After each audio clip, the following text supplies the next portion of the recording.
अब तो मैं अमर हो गया करके मान लो, अब मुझे भला कौन मारेगा। अब अपने आप को जो है अमर मानकर वहां से चल पड़ा। दिग्विजय करते हुए देवी देवताओं को जो है बंदी बनाना प्रारंभ कर दिया। अब इंद्र से झाड़ू लगवाना प्रारंभ किए, आज से मेरा झाड़ू लगाया। वरुण से पानी भरवाने लग गया, सभी को जो है दासता बना लिया। भगवान सब जो थे रोते रोते प्रार्थना करने लगे, प्रभु इसके पिंड से हमें छुड़वाओ महाराज। भगवान बोले मां भ्रष्टम विपुल श्रेष्ठा सर्वेषां भद्रमस्तु वः। देवताओं आप लोग ना घबराओ नहीं,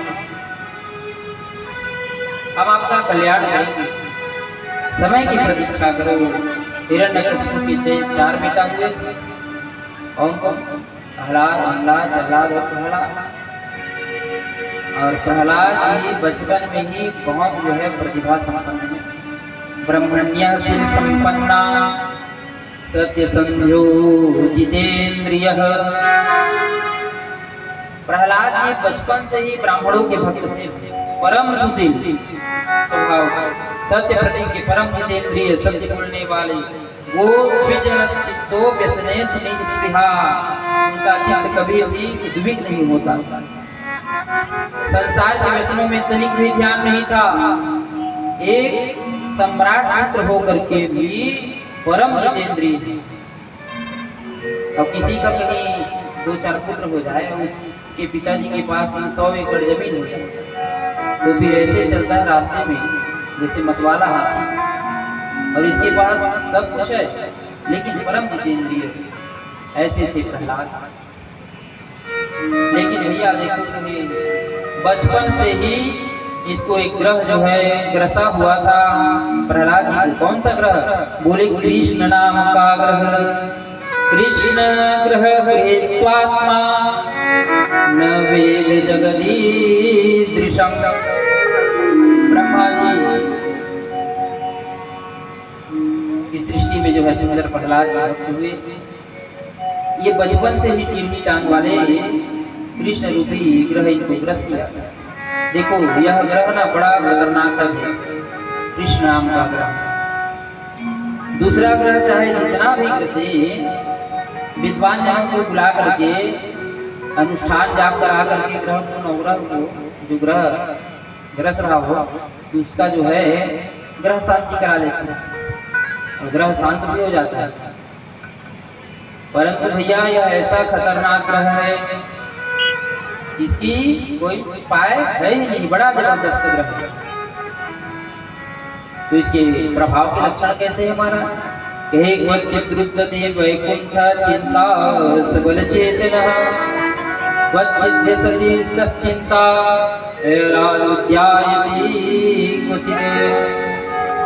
कृष्ण ग्रह गृहत्मात्मा के लक्षण है। प्रायः जिसको कृष्ण ग्रह ग्रस लेना तो भैया अकेले में रोएगा और समूह के बीच में भी वह रोएगा, भगवान के लिए रोएगा। कभी कभी जो है उच्च स्वर से हंसने लग जाएगा, जैसे भगवान की लीला सुने हंसने लग जाएगा, और कभी कभी जो है रोने लग जाएगा। ऐसे जो है दुनिया वाले जब देखते हैं ना ऐसे व्यक्तियों को जो कृष्ण ग्रह ग्रसित है, तो दुनिया वाले क्या कहते हैं? उसको पागल करते हैं। लेकिन भैया प्रहलाद की भी यही स्थिति है। जब थोड़े बड़े हुए राजकुमार प्रहलाद, तो पढ़ने के लिए श्री संडामर्क जो है महाराज जी के पास में, वे जो है प्राचार्य हैं। और इस विद्यालय का क्या नाम है? हिरण्यकशिपु दानव विश्वविद्यालय। ऐसा था विश्वविद्यालय जहाँ दैत्य पुत्रों को केवल छल कपट ही पढ़ाया जाता है। किसको कैसे मानना है, किसका धन कैसे लूटना इत्यादि इत्यादि। वही जो है प्रहलाद जी को भेजा गया। आज प्रहलाद जी भर्ती हुए, पर उन पर तो जो है दूसरा रंग चढ़ा था भाई। वे संडामर्क जी पढ़ाते कुछ और थे और पढ़ते कुछ और थे। और जैसे ही पढ़ लेते थे तो गुरु जी को सुना भी देते थे। तो छल नीतियां जो है उनके गुरु जी पढ़ाते थे। गुरुकुल में रह रहे थे। एक दिन उनके पिताजी हिरण्यकशिपु आए। एकदा सुरराट पुत्र मंकमारोप्य पांडव प्रपच्छ कथ्यतां वस मन्यते साधु यद् भवान्। बड़े प्यार से ना अपने पुत्र को हृदय से लगाया है प्रहलाद। और हिरण्यकशिपु ने ना प्रश्न किया, बेटा तुमने जो है स्वाध्याय काल में अभी सबसे उत्तम बात कौन सी सीखी, सबसे बढ़िया बात बताना भी। प्रहलाद जी तुरंत बोल पड़े, पिताजी बढ़िया बात पाठ जो है ना जीवन में एक सीखा। क्या? एतद् साधु मन्ये सुरवर्य देहिनां सदा समुदग्निधिदाय गृहाय हित्वात्मपातं गृहमन्धकूपं वनं गतो यद्धरीमाश्रयेत। पिताजी गृहस्थ जीवन ना एक अंधकूप के समान है पिताजी। कुआं में कोई गिर जाए ना तो बच भी जाएगा रस्सियों के सहारे से, याद। लेकिन भैया ये अंधकूप गृहस्थ में जो गिर जाए तो फिर वो बचने वाला नहीं है। अंधकूप अर्थात जो दिखाई नहीं देता कुआं समतल भूमि में रहता है वही है। आज पिताजी तो जैसे वैराग्य की बातें प्रहलाद जी ने बताया ना, तुरंत हिरण्यकशिपु तो बहुत जोर से जो है क्रोध आया। ऐसा उसका मन चला जैसे इस बालक को पटक। लेकिन तुरंत सोचे बालकों को ना तुरंत डांटना नहीं चाहिए, जोर से क्या करना चाहिए, प्यार से समझाना चाहिए। हिरण्यकशिपु को इसको मैं बात बताऊंगा, पहले इसके आचार्यों को पकड़ूं जो पढ़ाए है। संडा मठ के पास को बुलाया गया। आज कहे तुमने इसको क्या पाठ पढ़ाया है, छल कपट पढ़ाना है तो एक कह रहा है कि गृहस्थ जीवन अंधकूप के समान है, क्या इसी को पढ़ाए हो? अब हिरण्यकशिपु लाल वाले हुए, अरे मेरे को तुम इसी को पढ़ाए हो? अरे कहे भैया कहे इस विद्यालय में ऐसा पुस्तक है नहीं जो बताए कि गृहस्थ अंधकूप के समान है। अच्छा दूसरी बात महाराज है, यहाँ इस विद्यालय में तो छत्तीसगढ़ माध्यमिक शिक्षा मंडल का पुस्तक नहीं आता। कहे हिरण्यकशिपु दानव विश्वविद्यालय में यही छपता है और यही करता है जो भी घटना। तो कहे तुमने फिर बात सिखाई कि हमने नहीं सिखाया महाराज। अब डांट कर गुरु जी को हिरण्यकशिपु चल पड़े। कहे अब की बार सावधान। और प्रहलाद जी को बुलाकर अपने प्यार से कि वत्स प्रहलाद भद्रं ते सत्यं कथयन् मां वृषा। कहे बेटा तेरा कुछ कल्याण हो, तू सच सच बता तेरी बुद्धि किसने खराब की? प्रहलाद जी हंसकर बोले जय हो प्रभु, मैं उस परमात्मा की माया को प्रणाम करता हूँ जो जीवों के कल्याण की बात कहे तो संसार उसे उल्टी कोपड़ी समझते और धन्य है कहे माया का चमत्कार। अरे जिसे सर्प काट ले तो उसे कड़वा नीम भी मीठा लगता और कड़वा नीम आपको मीठा लग रहा है और मीठी मिश्री कहीं कड़वी लगी तो भैया आप बीमार हो। कहीं मिश्री कड़वी लग रही हो और कड़वा नीम कहीं मीठा लग रहा हो तो बीमार हो नहीं। तो वैसे जो है हमारे पिताजी इसको जो है समझ में नहीं आ रहा है। आज प्रहलाद जी को जो है छोड़ करके हिरण्यकशिपु चले गए घर।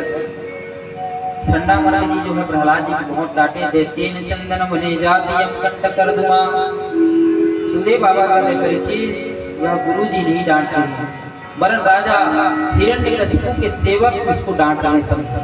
देखो मास्टर जी और गुरु जी में बहुत बड़ा अंतर होता है। गुरु वह है जो उचित हो उसी का ज्ञान, निर्भीक होकर के शिष्य को भी समझाए जो उचित है, सत्य का मार्ग ही पढ़ावे। और मास्टर जी वह है जो गलत भले ही रहे, पर सरकार के द्वारा जो शिक्षा नीति बनाई जाती है उसी को जो है पढ़ाते हैं। ग माने गणेश पढ़ाना बंद करके ग माने गधा पढ़ा रहा है तो ग माने गणेश कहेंगे तो भगवान का नाम आएगा और इससे सांप्रदायिकता फैल जाएगी। तो फिर हमको कौन देवता समझेगा? देते हैं हम बलशाली है, हिरण्यकश्यप कह रहा है उसको काटो, ग माने गणेश नहीं ग माने गधा। और इस प्रकार जो है वे अपनी शिक्षा नीति बनाए। तो मास्टर जी वही पढ़ा देते हैं क्योंकि पेमेंट बस मिले महीने जो है पढ़ा देंगे। अब हिरण्यकश्यप के कर्मचारी हैं उसी को जो है पढ़ा रहे हैं। प्रहलाद जी चूंकि परम भागवत है इसलिए उनके स्पर्श मात्र से हिरण्यकश्यप जो है रोमांचित होते थे। फिर आए हिरण्यकश्यप और इस बार ना हिरण्यकश्यप उनको अंग में लगा लिए, गोदी में बैठा लिए और फिर प्रश्न किया, जरा बताओ तो बेटा अब तक तुमने और बढ़िया पाठ क्या पढ़ा है, क्या सीखा है? प्रहलाद जी ने इस बार गुरु जी की तरफ देखे। देखो गुरु जी ये आते हैं और हमसे बढ़िया बात पूछते हैं और घटिया बात सुनना पसंद करते हैं, इसके लिए जो है घटिया हो जाता है। अब बढ़िया बात पूछे मैं बढ़िया ही बताऊंगा। पिताजी कहे इस बार ना हमने 9 अच्छी बात जो है सीखी है। बढ़िया बात है कि नहीं? कैसे लोग मस्त कहे पिताजी सुनो के और सुंदर नौभा भक्ति जो है सुनाए कि श्रवणम कीर्तनम विष्णु स्मरणम पाद सेवनम अर्चनम वंदनम दास्यम सत्यात्म निवेदनम इति पूषार्पिता विष्णु भक्तिश्चैनव लक्षणा क्रियते भगवत्यध्वा तन्मन्येऽधीतमुत्तमम्। जैसे नौका भक्ति बतलाए श्रवण कीर्तन भगवान के श्री चरणों में जो है अर्चन निवेदन पाद सेवन वंदन और दासी भाव सत्य भाव जैसे 9 प्रकार की भक्ति बतलाए। अब भैया हिरण्यकश्यप तलवार को जो निकाले और गुरु जी की जो है गर्दन पर रखे। हे ब्राह्मणों लगता है तुम मेरे विपक्ष में जो है विपक्षों से जो है मिले हुए पार्टी बदल ली। अरे ये तो मुझे नौहा भक्ति बता रहा है कि जानबूझकर मेरे बेटे की बुद्धि खराब कर रहे हो। हमने इससे बोला कि अच्छी बात क्या क्या है बतलाओ। तो ये जो है हमें 9 बातें सिखा रहा है, भक्ति सिखा रहा है। मतलब इसका जो है जो विद्या प्रदान कराने वाला है ये कोई और है। अब तो भैया संडा पर जो है काम के सरकार के हमारी केवल एक ही बात सुने महाराज ने, हम सौगंध खा करके कहते महाराज इस बालक को हमने न पढ़ाया है न किसी ने पढ़ाया है कि ये तो भैया पढ़ा पढ़ाया ही आया है, इसको कौन पढ़ा सकता है? न मत प्रणीतम न पर प्रणीतम सूतो वदत्येत्वेन्द्र शत्रु नैसर्गिकीयं मतिरस्य राजन् नियक्षमन्युं कददास्मान्। सन्ना जी बोले महाराज हम पर नाराज न होइए, हम तो इतना जानते हैं कि इसकी स्वाभाविकता पति भगवान ने ऐसी बनाई है, कहे इसकी बुद्धि ही ऐसी है। और महाराज आप शांत हो जाइए, क्रोध को क्या क्या। हिरण्यकश्यप ने अब अपने बेटे से पूछ लिया महाराज सत्य बताओ तो ये तुम्हारी बुद्धि विकृत कैसे हो गई, किसने यह काम बातें जो है तुमको सिखाया? प्रहलाद बोले पिताजी मदिर न कृष्णे परता सदो वामिथो बिभतेत गृहव्रतानां। प्रहलाद जी कहते हैं पिताजी सब जो है सांसारिक भोगों में लिप्त होकर के गर्त में गिरते जा रहे हैं, अंधकार में, ये अंधकूप में जो है गिरते जा रहे हैं। जीवन भर अनेक प्रकार के क्लेशों को भोगते हैं। पिताजी अगर एक बार वे भगवान के चरणारविंद का आश्रय ले जाए तो भैया उनका जो है कल्याण हो जाएगा। भगवान की जो है हमारे नारायण की भक्ति करके देखे और इस प्रकार जैसे ही कहे अब तो भैया प्रहलाद को बैठाए तो गोदी में उठा करके पटक नहीं कहे ये मेरा पुत्र है ही नहीं, कहे ये मेरा दुश्मन है, और कहे इसको ले जा करके जो है दंड दे। आज छिन्नातिलक्ष्यं जगतातानोहितं शेषं सुखं जीवति यद्विवर्जनाय। प्रहलाद जी के ऊपर अनेक असुर टूट पड़े और उठा करके जो है उनको ले गया। बड़े बड़े पर्वतों से जो उनको गिराया गया, पानी में जो उनको डुबाया गया, अग्नि में जलाया गया, विस्फान कराया गया, भोजन में जो है प्रतिबंध लगा दिया, दृढ़ कारागार में जो उनको डाल दिया गया। सारे प्रयत्न कर दिए पर सब में जो है विफल हो गए। अब भैया होलिका देवी आई और जैसे ही आई भक्त प्रहलाद को गोद में लिए, उसे वरदान था कि जल नहीं सकती। अब प्रहलाद को लेकर के अग्नि में प्रवेश किया। नारायण भगवान की कृपा से जो है प्रहलाद जी जो है नारायण नारायण का उच्चारण करते रहे प्रसन्न मुद्रा से, और होलिका जल करके राख हो गई। अग्नि जल शीतल हुई तो प्रहलाद इस प्रतिभा से प्रसन्न होकर के प्रहलाद के जितने मित्र थे उस अग्नि को राख को लेकर के एक दूसरे के ऊपर छिड़कने लगे और उड़ा उड़ा करके जो है सुंदर उत्सव मनाने लगे। तो होलिका दहन के दिन जो है वैसे ही जो है मनुष्य जो है क्या करते हैं, होली खेलते। बोले श्री वृंदावन बिहारी लाल की जय हो। ये 2 मिनट भगवान नाम संकीर्तन। श्री नारायण नारायण हरि हरि। आप सभी मिलकर के संगत करेंगे। भक्त प्रहलाद की तरह सभी जो है भगवान नाम उच्चारण करते रहे। श्री नारायण नारायण हरि हरि। नारायण नारायण हरि हरि।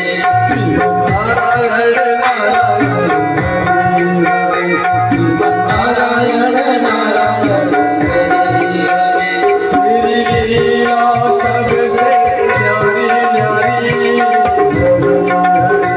तेरी लीला सबसे प्यारी प्यारी, हरि हरि। नारायण नारायण हरि हरि।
बोले श्री भक्तवत्सल भगवान के। अब देखो हिरण्यकशिपु जो है ना, अब चिंता में पड़ गया। अरे इसको इतना मरवाना चाह रहा हूँ, मैं मर ही नहीं रहा। चिंता दीर्घ तमाम प्राप्त, सिर पकड़ के बैठ गया कि इतना छोटा बच्चा इतना बड़ा चमत्कारी भाई। मैंने अगर इसे कदाचित मारा नहीं तो मेरे मौत का कारण यही बनेगा। मेरे ऊपर किसी का जरूर हाथ है, मेरे ऊपर षड्यंत्र किया जा रहा है। इतने में संडा महाराज जी उसके पास आए। महाराज कहे मुझे तो लगता है कि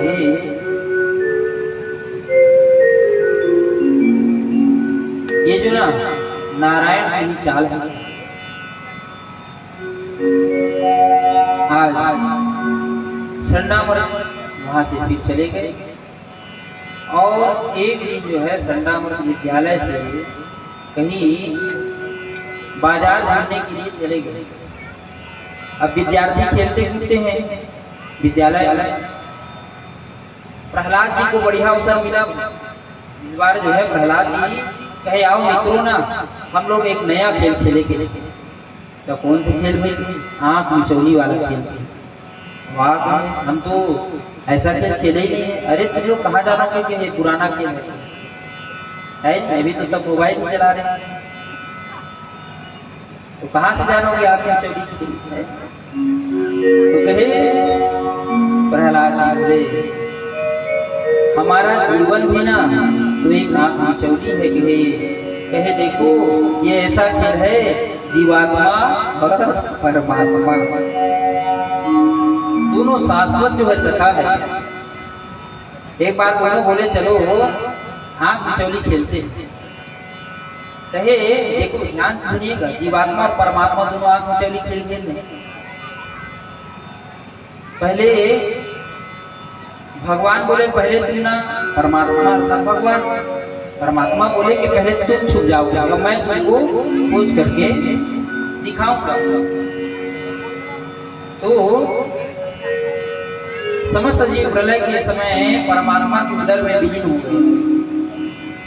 और परमात्मा जब सृष्टि ही शुभारंभ किए तो एक एक जीव को कर्मानुसार उनको जो है फल प्रदान किए, अर्थात जगत में जन्म देना प्रारंभ किया। फिर भगवान बोले देखो बच्चों को हमने तुमको सबको जो है ढूंढ कर निकाल दिया। अब इसी गण गण में हम हैं, छुपे हुए हैं। अब तुम्हारी बारी है, तुम ढूंढ कर निकालो। जिस दिन तुम हमें ढूंढ लोगे उस दिन तुम्हारा खेल खत्म। और जब तक इस जगत में हम छुपे हैं और इस ईश्वर को तुम जान नहीं पाते, तब तक तुम्हारा खेल खत्म होने वाला नहीं है। अर्थात खेल लंबा चलेगा, बड़ा चलेगा। इसलिए श्रुति भगवती कहती है तमेव विदित्वाति मृत्युमेति नान्यः पन्था विद्यते यदा। प्रहलाद जी कहते हैं उस परमात्मा को जाने बिना जन्म मरण रूपी इस भयंकर पीड़ा से बचने का दूसरा कोई रास्ता नहीं। इसलिए मित्रों, बुद्धिमान वही है जो कुमारावस्था में होश संभाल ले।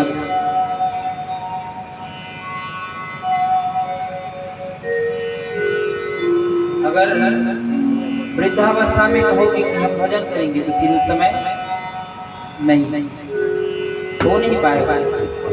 अनेक प्रकार की व्याधियां घेर लेती हैं। वृद्धावस्था अर्थात व्याधि के समान तुम चलने फिरने में समर्थ हो जाओगे तो फिर भगवान का नाम स्मरण कब करोगे। प्रहलाद जी कहते हैं मित्रों, उस परमात्मा को इस शरीर में जानना संभव है कि अन्य योनियों में जानने के लिए जो है समर्थ नहीं है, क्योंकि इस जन्म में जो है बुद्धि रहती है, बुद्धि के अनुसार कार्य कर सकते हैं। आज देखो प्रहलाद जी सभी विद्यार्थियों को खूब पढ़ा रहे हैं। अब आज तो गुरु जी नहीं थे तो एक विद्यार्थी बोला प्रहलाद, हमने तो सुना है कि हम यह उम्र हमारे कमाने खाने की है कि इसलिए पहले खूब कमाओ, भजन पूजन के लिए ना सब यह कार्य बुद्धों का है। प्रहलाद जी बोले सुनो मित्रों, जीवन में जो सुख दुख है ना वो देवाधीन है, तुम्हारे अधीन नहीं है। तुम बता सकते हो कितने वर्ष जीवित रह सकते हो? नहीं बता सकते। प्रारब्ध जो लिखा है वही होगा, निश्चित रूप से होगा। आज इस प्रकार जो है 10 वर्ष की अवस्था में जो है प्रहलाद जी सभी विद्यार्थियों को ना नारायण के प्रति जो है लगा दिया। आज विद्यार्थियों को जो सुंदर उपदेश दिए। विद्यार्थियों को कहे देखो हम आपकी बात मान लेंगे, और कहीं गुरु जी आएंगे तो फिर डांटेंगे और तू तो कैसे कैसे करके बच भी गया, कहीं हम लोग मर गए तो तेरे पिताजी दंड देंगे। अरे कहे नारायण की शक्ति भी इतनी ताकत है मित्रों, देखो तुम्हारे सामने मैं प्रत्यक्ष हूँ, तो पिताजी कुछ कर नहीं सकते। और कहे देखो सर्वत्र सर्वत्र में कण कण में जो है हमारे नारायण और सुंदर